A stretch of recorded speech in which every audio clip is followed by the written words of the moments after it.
ஒரு செய்தி பத்திரிகையிலும் ஊடகத்திலும் வந்துள்ளன. அமலாக்கத்துறை செய்தி வெளியிட்டது.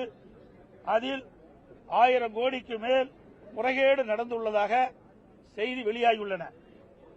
விசாரணை தொடர்ந்து நடைபெற்றுக் கொண்டிருக்கின்றது. இந்த விசாரணை முழுமையாக முடிவடைகின்ற பொழுது சுமார் இந்த டாஸ்மாக் நிறுவனத்தின் மூலமாக கிட்டத்தட்ட 40,000 கோடி அளவுக்கு ஊழல் நடைபெற்றிருக்குமா என்று சந்தேகம் எழுகின்றது.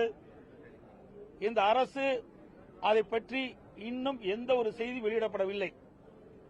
கிட்டத்தட்ட அமலாக்கத்துறை ரெய்டு நடத்தி அந்த ரெய்டு மூலமாக 1000 கோடிக்கு மேல் முறைகேடு நடந்துள்ளதாக அறிவிக்கப்பட்டோம். இந்த அரசு எந்த செய்தி வெளியிடாத காரணத்தினால் அதையும் நாங்கள் சட்டமன்றத்திலே குறிப்பிட்டு இதற்கு தார்மீக பொறுப்பேற்று இந்த திமுக அரசு ராஜினாமா செய்ய வேண்டும் என்று வலியுறுத்தி வெளிநடப்பு செய்திருக்கின்றோம்.